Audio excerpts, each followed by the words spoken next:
Hello, I'm Severin Suzuki speaking for ECHO, the Environmental Children's Organization. We're a group of 12 and 13-year-olds trying to make a difference.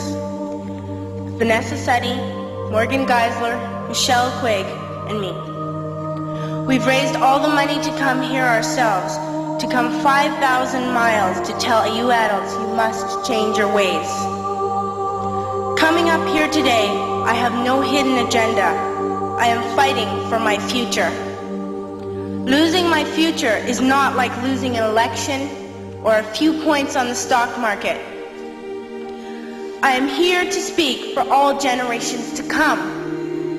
I am here to speak on behalf of the starving children around the world whose cries go unheard.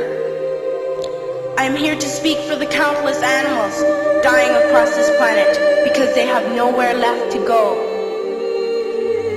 I am afraid to go out in the sun now because of the holes in our ozone. I am afraid to breathe the air because I don't know what chemicals are in it. I used to go fishing in Vancouver, my home, with my dad, until just a few years ago we found the fish full of cancers. And now we hear of animals and plants going extinct, every day vanishing forever. In my life, I have dreamt of seeing the great herds of wild animals, jungles and rainforests full of birds and butterflies. But now I wonder if they will even exist for my children to see. Did you have to worry of these things when you were my age? All this is happening before our eyes, and yet we act as if we have all the time we want and all the solutions. I'm only a child and I don't have all the solutions. But I want you to realize, neither do you. You don't know how to fix the holes in our ozone layer. You don't know how to bring the salmon back up a dead stream. You don't know how to bring back an animal now extinct. And you can't bring back the forest that once grew where there is now a desert. If you don't know how to fix it, please stop breaking it.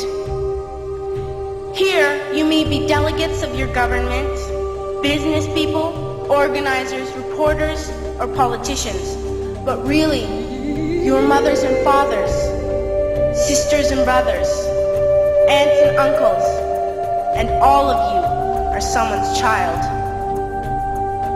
I'm only a child, yet I know we are all part of a family, 5 billion strong, in fact 30 million species strong.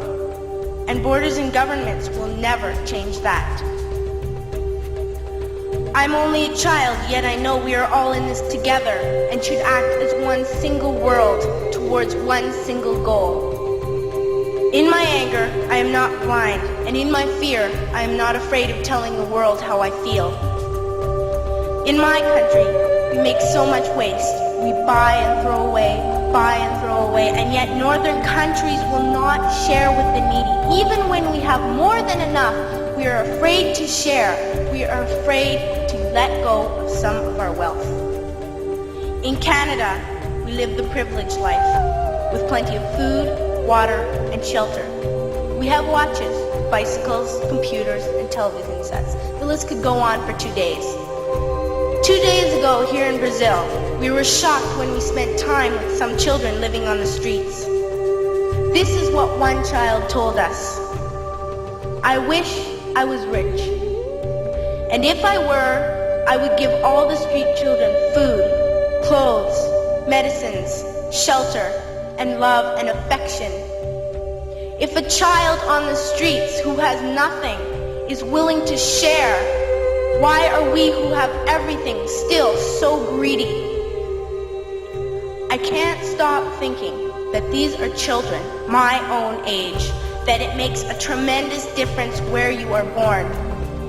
That I could be one of those children living in the favelas of Rio. I could be a child starving in Somalia, or a victim of war in the Middle East, or a beggar in India. I am only a child, yet I know if all the money spent on war was spent on finding environmental answers, ending poverty, and finding treaties, what a wonderful place this earth would be. At school, even in kindergarten, you teach us how to behave in the world. You teach us not to fight with others, to work things out, to respect others, to clean up our mess, not to hurt other creatures, to share, not be greedy. Then why do you go out and do the things you tell us not to do? Do not forget why you are attending these conferences, who you're doing this for. We are your own children. You are deciding what kind of world we are growing up in. Parents should be able to comfort their children by saying, everything's going to be all right. It's not the end of the world, and we're doing the best we can. But I don't think you can say that to us anymore. Are we even on your list of priorities? My dad always says, you are what you do, not what you say. Well, what you do makes me cry at night. You grown-ups say you love us, but I challenge you, please, make your actions reflect your words. Thank you.